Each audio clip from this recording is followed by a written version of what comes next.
Hello नमस्कार साथियों, कैसे हो आप सभी लोग। उम्मीद है अच्छे होंगे और पढ़ाई लिखाई आप सबकी अच्छी चल रही होगी। और तो आज हम कंटिन्यू कर रहे हैं, डिसीज चैप्टर चल रहा था और आज हम फंगल डिसीज के बारे में पढ़ेंगे, है ना। तो इसके फंगल डिसीज,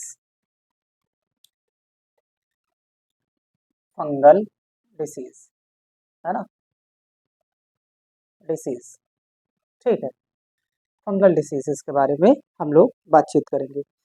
अब इसमें क्या होता है, तो सबसे पहले ये देखेंगे फंगस होता क्या है। तो आप लोगों ने देखा होगा कि जो ब्रेड होती है, रोटी होती है, अगर उसको 2-3 दिन तक हम ऐसे रखें कहीं नमी पर, तो उसमें वाइट कलर की एक लेयर बन जाती है ना।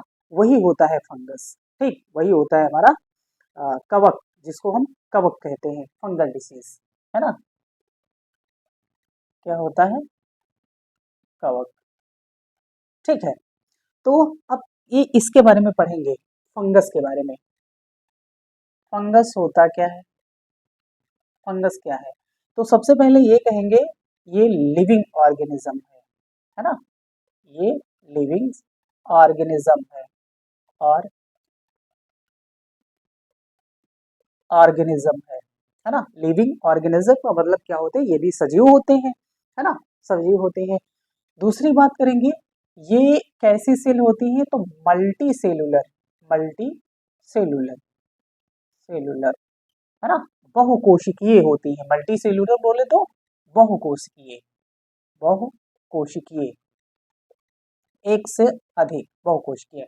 लेकिन एक चीज समझना कि यहाँ पर जो खमीर की हम बात करते हैं, खमीर, है ना, खमीर क्या होता है, जिसको हम ईस्ट बोलते हैं। तो ये क्या है, ये यूनिसेलुलर है, यूनिसेलुलर, यूनिसेलुलर। जैसे क्या होते हैं, मोल्ड, है ना, ये ब्रेड वगैरह होता है ना, जो ब्रेड जैसे फर्मेंटेशन से बनाया जाता है, बी आर, ब्रेड, है ना, मोल्ड ब्रेड, मोल्ड्स, ठीक, ये होते हैं फर्मेंटेशन करके बनाया जाता है। अब मल्टी सेलुलर होते हैं। उसके बाद ये करेंगे कि ये कैसे होती हैं, कैसे, यूकैरियोटिक सेल, है ना, यूकैरियोटिक,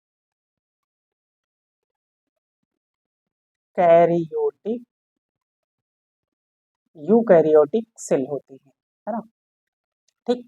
नेक्स्ट उसकी बात करेंगे, ये भैया इनका जो न्यूट्रिशन मोड होता है, न्यूट्रिशन मोड, है ना, वो न्यूट्रिशन मोड कैसा होता है, न्यूट्रिशन मोड, तो ये हेट्रो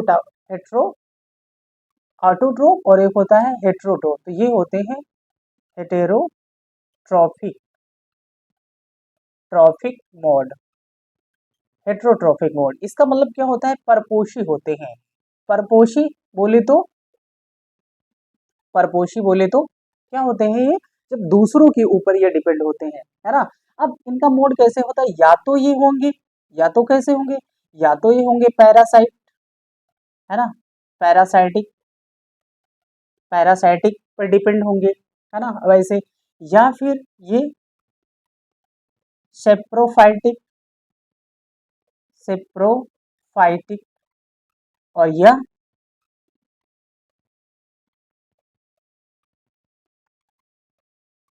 सिम्बायोटिक, सिम्बायोटिक, है ना। सिम्बायोटिक बोले तो सिम्बायोटिक रिलेशन,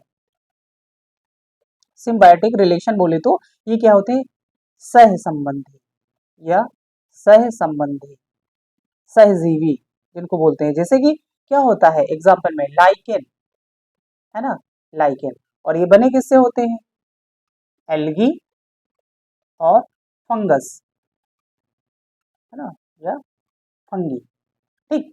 ये पूछा जाता है, ये सही निम्नलिखित में से कौन सा सहजीवी है ना। तो ये लाइकेन है, जो किससे मिलकर के बना होता है, एल्गी और फंगी से। तो ये हमारे ये फंगस। अब एग्जाम्पल की हम बात करेंगे, इसमें एग्जाम्पल में कौन कौन से हो, आपको यीस्ट हो जाएगा, है ना, आपने देखा होगा मशरूम है, ये मशरूम है, ठीक है, एस्परजिलस है, एस्परजिलस है ना? ये सारे के सारे एक्सेट्रा और भी होते हैं। तो ये फंगल डिसीज है, कुछ इनके प्रॉपर्टी है या फीचर्स हम कह सकते हैं, और बाकी हम एक एक करके पढ़ते हैं, है ना। चलो नंबर 1 की बात करेंगे, रिंगवॉर्म।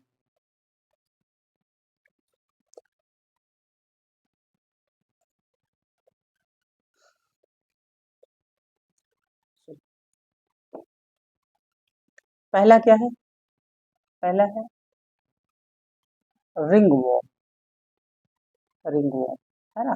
तो रिंग से आपको ऐसे ही समझ में आता है कि कैसे होते हैं रिंगवॉर्म। अब रिंगवॉर्म यानी इसका मतलब होता है दाद। क्या होता है? दाद, है ना? इनका पैथोजन क्या है? पैथोजन, तो पैथोजन क्या है? Tricho phyton, phyton. इनको इनका और क्या होता है? माइक्रो या माइको स्पोरम, स्पोरम, और एपी एपिडर्मेटो फाइटोन, एपिडर्मेटो फाइटोन, है ना? ठीक, ये इनके पैथोजन होते हैं। पैथोजन का मतलब जो रोग जनक होते हैं, जहां से रोग उत्पन्न होता है ना? ये ट्राइकोफाइटोन, माइकोस्पोरम और एपिडर्मेटोफाइटोम। तो एपिडर्मेटो से ऐसे आपको पता चल जाता है कि ये त्वचा से संबंधित बीमारी होती है ना? अगर इनके हम सिम्टम्स की बात करें तो ये क्या होता है? सिम्टम्स की बात, है ना? ये क्या होते हैं इसमें? तो इचिंग होने लगती है इसमें, इचिंग, इचिंग ऑन स्किन। ठीक, क्या होती है? इचिंग यानी स्किन होने लगती। अब जैसे यहाँ पर क्या है? यहाँ पर मान लो हमने बना दिया है कुछ ऐसे, है ना? हाथ पैर है इनके, तो यहाँ पर ये क्या हो, कहीं कहीं पर ये गले पर अक्सर ज्यादा दिखाई देता है, ऐसे रिंगवॉर्म। कहीं हाथ पर ऐसे लग जाता है, तो ये एक रिंग शेप में होता है। तो किसी पर्टिकुलर एरिया पर बॉडी में कहीं कहीं बहुत ज्यादा हो जाता है, हाथ है, पैर है ना? ये हमारा गला है यानी नेक है, तो यहाँ पर ये हो जाते हैं, बन जाते हैं ये। ठीक है, तो इनको, और ये खुजली होने लगती है बहुत, ये खुजलाहट होने लगती है। ठीक, आगे हम बात करेंगे नंबर 2, है ना? स्कैबीज। क्या है? स्कैबीज, स्कैबीज, इसका मतलब क्या होता है? खास खुजली, खास या खुजली, खाज या खुजली। इसका पैथोजन क्या है?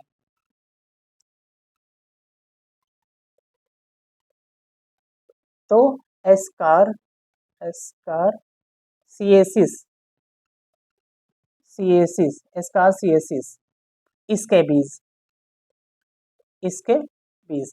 अब इसमें क्या होता है?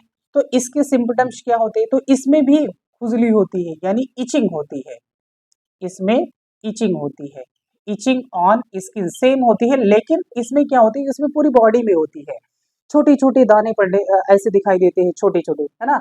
तो वो पूरी बॉडी में होती है। और रिंग वॉर्म क्या होता है? वो किसी पर्टिकुलर एरिया पे और किसी पर्टिकुलर ऑर्गन्स पे होता है ना? हाथ पैर, ठीक, रिंग से में। और इसमें छोटे छोटे ऐसे ऐसे, ये कुछ ऐसे ऐसे दाने दिखाई देने लगते हैं, है ना? पूरी शरीर में खुजलाहट होने लगती है। ठीक है, तो ये हमारा क्या, अब इसमें पूछा जाएगा बस यही, इसके बीज क्या है, इसका पैथोजन बताओ, और कुछ नहीं होगा। सिर्फ यहाँ से इंपॉर्टेंट है, ये दांत खास खुजली हो जाएगा, या तो ये पूछ लेते हैं निम्नलिखित में से कौन सा इसमें फंगल डिसीज है या कवक से उत्पन्न होने, कवक जनित रोग है। और अच्छा, अब तो क्वेश्चन ऐसे पूछने लगते हैं कि एक तरफ सूची 1 और सूची 2 को मिलाइए, है ना? एक तरफ होगा बीमारी का नाम, दूसरी तरफ होगा उनके पैथोजन, या फिर प्रोटोजोवल, या जो वायरस या बैक्टीरिया, कुछ इस तरीके से दे दिया जाएगा। ठीक है, तो ये इसका बीज। नेक्स्ट नेक्स्ट हम पढ़ेंगे अस्थमा, है ना?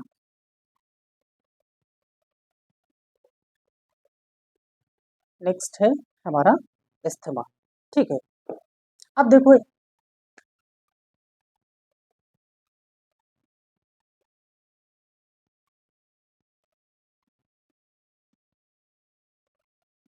अस्थमा, ठीक है। अब इसका पैथोजन क्या है?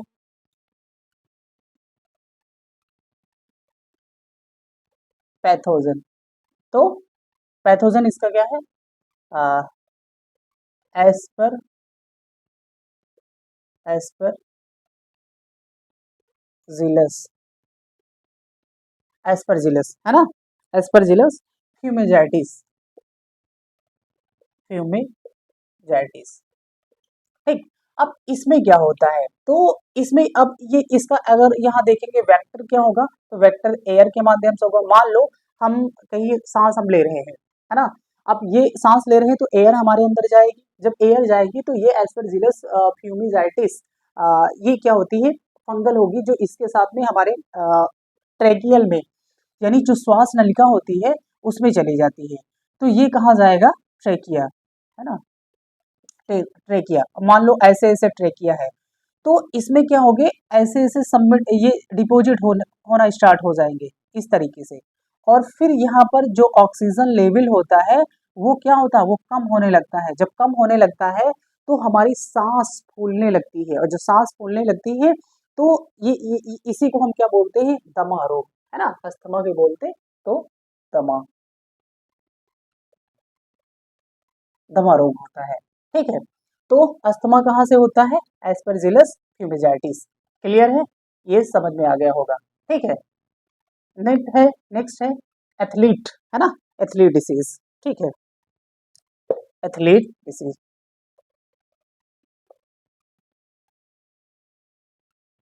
ठीक, ये क्या है, एथ athlete food disease, food disease,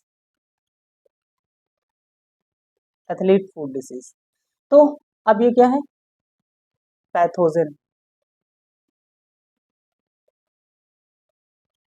pathogen, है ना। अब इसमें पैथोजन में क्या है, टीनिया पैडिस, क्या लिखते हैं, टीनिया पैडिस, अब टीनिया पैडिस है। ठीक है, अब इसमें क्या होता है, तो इसका अगर हम वेक्टर की बात करें, वेक्टर की, तो ये क्या होते हैं, शॉक्स, सॉक्स या जो मडी वाटर होते हैं, कीचड़ युक्त जो जल होते हैं। अब उसमें क्या होते हैं, जो पाँव होते हैं ना, पाँव की जो उंगलियों के बीच की जो हिस्से होते हैं उसमें इचिंग होने लगता है ना, क्या होने लगता है, इचिंग, यानी खुजली होने लगती है, या दांत पड़ने लगता है, तो इचिंग ऑन फुट। ठीक है, फुट की जो फिंगर्स होती हैं तो उस पर होने लगती है। क्लियर है, तो ये एथलीट फुट डिसीज क्या होते हैं, ये पाँव से संबंधित बीमारी होती है ना, पाँव में खुजली हो जाए, जो उंगलियों है उंगलियों के बीच में खुजली होने लगती है। ठीक है, नेक्स्ट, तो एक है बोल्ड, है ना, ठीक है, बोल्डनेस,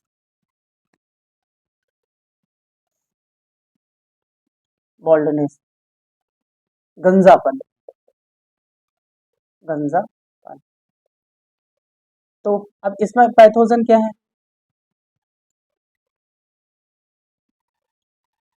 टेनिया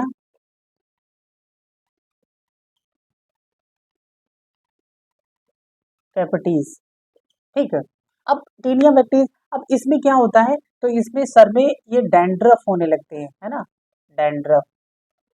ठीक है, डैंड्रफ, जिसको हम क्या बोलते हैं, हाँ डैंड्रफ ही होते हैं, जो कुर्सी वगैरह हो जाती है, तो यहाँ पर जो बालों की जड़ों को मजबूत ये कमजोर कर देते हैं, क्या होते हैं, यहीं से ये हेयर लॉस होने लगता है, हेयर लॉस। ठीक है, और वो हमारी होती है गंजापन। ठीक है, तो उम्मीद है ये आपको समझ में आ गया होगा। ठीक है, तो कुछ 4-5 है, ये फंगल डिसीज है, और इसके बारे में हमने बताने की कोशिश की है, और उम्मीद है आपको समझ भी आएगा। और फिर नेक्स्ट टाइम हम नेक्स्ट डिसीज के बारे में बात करेंगे, या तो इसमें प्रोटोजोवल, और या फिर हम जेनेटिक डिसीज की बात करेंगे। बहुत बहुत धन्यवाद, तब तक के लिए देखते रहिएगा, और अभी जो लोग चैनल सब्सक्राइब नहीं किए हैं तो प्लीज़ चैनल सब्सक्राइब कर लीजिएगा। बहुत बहुत धन्यवाद।